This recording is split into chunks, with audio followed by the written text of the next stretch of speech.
بسم اللہ الرحمن الرحیم الحمد للہ رب العالمین وبہ نستعین وصلی اللہ وسلم علی سید الانبیاء والمرسلین وعلی آلہ واصحابہ اجمعین ومن تبعہم باحسان الی یوم الدین اما بعد۔ آج چوتھی تراویح تھی اور چوتھے پارے کی ہم نے سماعت کیا الحمدللہ۔ آج جو سورۃ آل عمران کو ہم نے سنا ہے، اس سورت کا کوئی حصہ میں آپ کے سامنے رکھوں اس کے بجائے اس سورت میں ایک اسلوب جو اللہ رب العالمین نے اختیار فرمائے ہیں وہ بات میں آپ کے سامنے رکھوں گا۔ بات یہ ہے کہ آپ دیکھو، یہ جو سورت ہے سورۃ آل عمران، اور اس سے پہلے والی سورت ہے سورۃ البقرہ۔ ان دو صورتوں میں اللہ رب العالمین نے اہل کتاب کے عقائد، ان کے نظریات، ان کی علمی اور عقدی کوتاہیوں کو اللہ نے بیان کیا۔ ایک تو یہ کہ اہل اسلام اس سے بچے رہیں۔ ایک بڑی بات اللہ سبحانہ و تعالیٰ نے ان دو صورتوں میں اہل اسلام کو، بالخصوص طلباء کو، علماء کو یہ طریقہ بھی سکھایا کہ دین کی دعوت و تبلیغ کیسے کی جائے، کیا کیا وسائل ہیں اللہ کے دین کو پہنچانے کے لیے۔ بالخصوص دنیا بھر میں اتنی بڑی تعداد میں اہل کتاب یہود و نصارہ ہیں، تو اللہ کا دین پہنچانے کے لیے کیا کیا وسائل ہو سکتے ہیں۔ ایک بڑا وسیلہ ہے جسے کہتے ہیں القول۔ القول کیا مطلب اس کا؟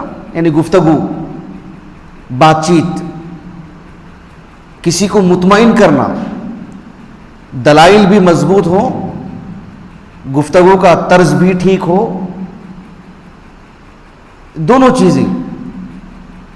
تو یہ جو گفتگو ہے، چاہے آپ جمعہ کا خطبہ لے لیں، درس لے لیں، کسی کو بٹھا کر سمجھانے کی بات ہو، تدریس ہو، کسی طور پر بھی اللہ تعالیٰ نے بولنے کا جو سلیقہ دیا ہے انسان کو، تو اس سلیقے کو، اس بول کو اللہ کے دین کے لیے استعمال کرنا، یہ سب سے بڑا وسیلہ ہے۔ دکتور سعید ابن علی ابن وہف القحطانی رحمہ اللہ، وہ ان کی کتاب ہے فقہ الدعوہ فی صحیح الامام البخاری، اس میں وہ کہتے ہیں کہ وسیلۃ القول، یعنی یہ بھی تو ایک وسیلہ ہے نا، آدمی لکھتا ہے اللہ کے دین کے لیے، وہ بھی تو ایک وسیلہ اختیار کر رہا ہے، لیکن وسیلۃ القول اعظم وسائل الدعوہ التي استعملها انبیاء اللہ ورسولہ۔ گفتگو جو ہے نا، یہ سب سے بڑا وسیلہ رہا ہے جسے انبیاء نے اختیار کیا اللہ کے دین کو پہنچانے کے لیے۔ اللہ سبحانہ و تعالیٰ نے بولنے کا سلیقہ سب کو دیا ہے، سب انسان بولتے ہیں۔ انسان جانوروں سے اسی لیے تو ممتاز ہوتا ہے نا کہ وہ گفتگو کرتا ہے۔ دیکھنے میں جانوروں سے ممتاز ہے انسان، جانور بھی تو دیکھتا ہے، جانور بھی تو سنتا ہے، لیکن بول یہاں آ کر کے فرق ہوتا ہے۔ تو انسان کو اللہ نے جو بولنا سکھایا ہے، اس بول کو انبیاء نے استعمال کیا اللہ کے دین کے لیے، اور یہ سب سے بڑا وسیلہ رہا ہے۔ آپ قرآن مجید میں دیکھو، اللہ تعالیٰ نے جو اللہ کے رسول سے کہا نہیں قل، یعنی آپ کہو، آپ بتاؤ، آپ لوگوں کو سمجھاؤ۔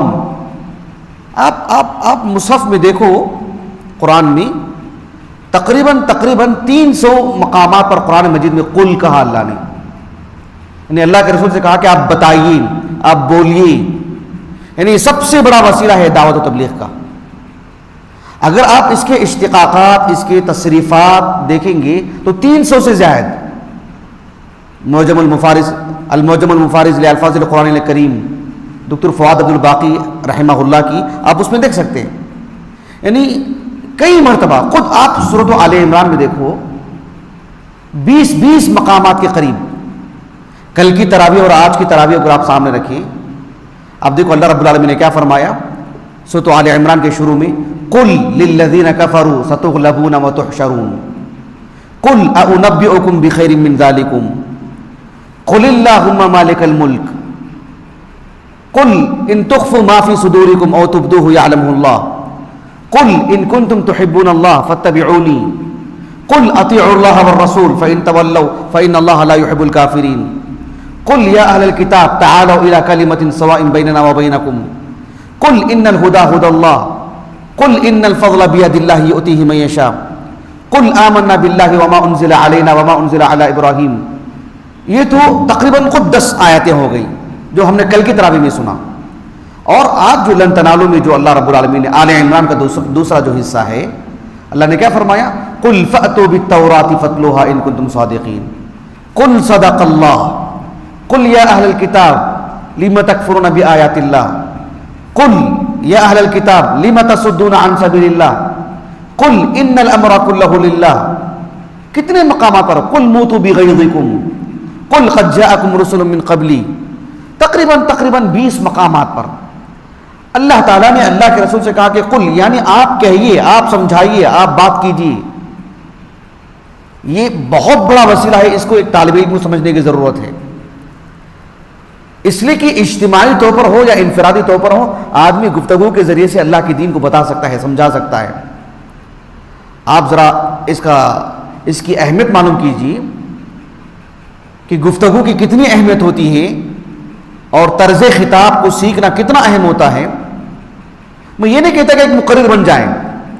عام طور پر مدارس میں جو ہوتا ہے, ہر جمعرات کو یا ہر اتوار کو جو انجمن ہوتی ہے, تقریر سکھائی جاتی ہے. تقریر تو ایک جز ہو گیا, وہ ہر کوئی مقرر بننا ضروری نہیں ہے. تقریر کے اپنے اسالیب ہوتے ہیں. میں کہہ رہا ہوں کہ گفتگو, چاہے وہ تقریر ہو, چاہے وہ انفرادی طور پر بٹھا کر کے کسی کو سمجھانے کی بات ہو, آپ بات کو سمجھا دیں, آپ سامنے والے کو مطمئن کر دیں, آپ دل کی بات رکھ دیں, آپ ہر پہلو اس کے سامنے رکھ دیں, آپ اپنے فریضے سے جو ہے بری ہو جائیں گفتگو کے ذریعے سے. جمعہ کا خطاب ہو جمعہ کا خطاب, درس ہو درس, مناظرہ ہو مناظرہ, کسی مناسبت سے. مناظرہ کوئی مشغلہ نہیں جب اس کی کبھی ضرورت پڑ جائے, آخری صورت. لیکن کسی کو سمجھانے کی جو بات ہے وہ تو دن میں 50 مرتبہ ہمیں مواقع ملتے ہیں. تو یہ بڑی اہم چیز ہے. قرآن مجید میں جو انبیاء کے قصے ہیں آپ دیکھو, اللہ رب العالمین نے کتنے مقامات پر انبیاء کی زبانی بیان فرمایا. یا قوم اعبدوا اللہ ما لکم من الہ غیرہ, یا قوم اعبدوا اللہ ما لکم من الہ غیرہ. کتنے مقامات پر انبیاء کے قصوں میں یہ گفتگو ہے. آپ دیکھو سورۃ ابراہیم کے آغاز میں اللہ تعالیٰ نے فرمایا وما ارسلنا من رسول, اس کے بعد جی وما ارسلنا من رسول الا بلسان قومه ليبين لهم. یہ آیت کریمہ کتنی مرتبہ ہم نے سنا ہوگا بیچارے طالب علم, اساتذہ سے, کلاسوں میں, انجمنوں میں, عام خطابات میں. یہ آیت کریمہ ہم نے کتنی مرتبہ سنا ہوگا. لیکن یہ آیت کریمہ کس اہمیت پر دلالت کرتی ہے؟ قول. وما ارسلنا من رسول الا بلسان قومی لیبین لهم. آپ مطمئن کر دینے والی بات کریں, دلائل کو بہتر انداز میں پیش کریں, سمجھائیں. یہ انبیاء کا خاصہ رہا ہے. آپ دیکھو اللہ کے رسول کی جو احادیث ہیں صلی اللہ علیہ وسلم, جو اقوال ہیں آپ کے اقوال کتنی بڑی مقدار میں ہیں اقوال رسول. سمجھ رہے ہیں آپ؟ میں یہ نہیں کہہ رہا ہوں آپ کو کہ جو کنز العمال ہے یا الجامع الصغیر حافظ سیوطی کی, مدخل ہندی کی جو کنز العمال ہے, اس کی فہرست اگر آپ اٹھا کے دیکھیں اللہ کے رسول کے اقوال کی, بہت لمبی فہرست ہے. لیکن اس میں صحیح احادیث بھی ہیں, ضعیف بھی ہیں, منکر اور موضوع روایات بھی ہیں. آپ صرف امام بخاری رحمہ اللہ کے الجامع الصحیح کو لے لیجیے. طرف الحدیث کی جو فہرست تیار ہوئی ہے اور جو مطبوع کتاب کے ساتھ جو اس کو جوڑا گیا ہے, آپ اس فہرست کو دیکھو. اللہ کے رسول کے اقوال کتنی بڑی مقدار میں, صحیح مسلم اور کتب ستہ کو پھر آپ ضم کر لیں, کتنی بڑی مقدار میں اللہ کے رسول کے اقوال ہیں. اللہ اکبر. 23 سالہ مدت میں آپ نے جو باتیں کہی ہیں, جو اقوال ہیں آپ کی, متعدد باتیں, یہ سب اقوال ہیں اللہ کے رسول کی.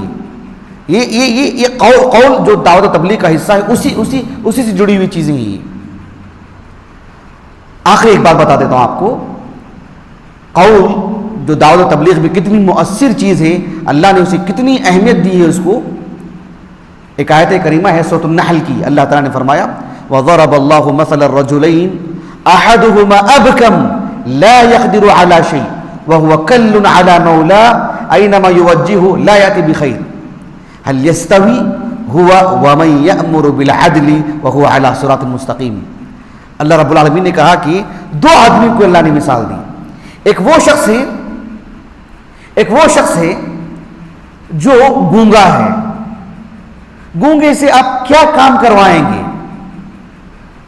آپ اسے افہام و تفہیم والی بات ختم ہو گئی اس سے. آپ اپنی دل کی بات بتا نہیں سکتے اسے، آپ کے اسالیب کو وہ سمجھ نہیں سکتا. اشاروں میں کنایوں میں کچھ آپ بتا دیں تو وہ اپنی بات کسی اور کو جا کے بتا نہیں سکتا جس کو آپ چاہتے ہیں کہ آپ کی بات جا کے وہاں پہنچ جائے. چاہے وہ معاملہ تجارت کا ہو، چاہے وہ معاملہ دیگر معاملات کا ہو، وہ آپ کے لیے مفید ثابت نہیں ہو سکتا ہے. اللہ رب العالمین نے اس کے مقابل میں کہا هل يستوي هو ومن يأمر بالعدل وهو على صراط مستقيم. يأمر بالعدل یعنی ایک وہ ہے جو گونگا کسی کام کا نہیں ہے، ایک وہ آدمی ہے جس پہ بول پہ قدرت ہے، اور وہ عدل جو توحید ہے، اللہ سبحانہ وتعالیٰ کا دین ہے. پھر عام معاملات ہیں جس میں بھی عدل کی بات آتی ہے، اور وہ اسلامی تعلیمات پہ رہ کر کے گفتگو کرتا ہے کہ یہ دونوں برابر ہو سکتے ہیں. اللہ نے ایک مومن کو، ایک مبلغ کو، ایک داعی کو بولنے والا قرار دیا، اور اس کے مقابل میں اللہ نے ابکم گونگا قرار دیا. تو یہ دینی طالب علم کے لیے بڑی اہم چیز ہے. تو میں نے کہا نا کہ اس صورت میں اللہ رب العالمین نے حوار، گفتگو کا طریقہ سکھائیں کہ آپ بولیں، آپ بتائیں. لیکن یاد رکھیے میں نے جو کہا نا آپ کو شروع میں، صرف جمعہ کا خطبہ میں نہیں کہہ رہا ہوں آپ کو، صرف اسٹیج پر آپ کو بلایا جائے اور آپ تقریر کریں آدھے گھنٹے کی، صرف وہ نہیں. یعنی طرز تخاطب جو ہوتا ہے، گفتگو کا جو انداز ہوتا ہے، آپ شرعی معاملات کو ہر انسان کو، جو مرد ہے، عورت ہے، بوڑھا ہے، بچہ ہے، جوان ہے، دیہات کا ہے، اور جو کوئی شہر کا ہے، کوئی ان پڑھ ہے، کوئی بہت پڑھا لکھا ہے، کوئی عمرا میں سے ہے، اور کوئی جو مزدوروں میں سے ہے، آپ ہر کس کو، ہر شخص کو اس کی سطح پہ اتر کر کے آپ اس کو بات سمجھاتے ہیں. یہ اصل چیز ہے.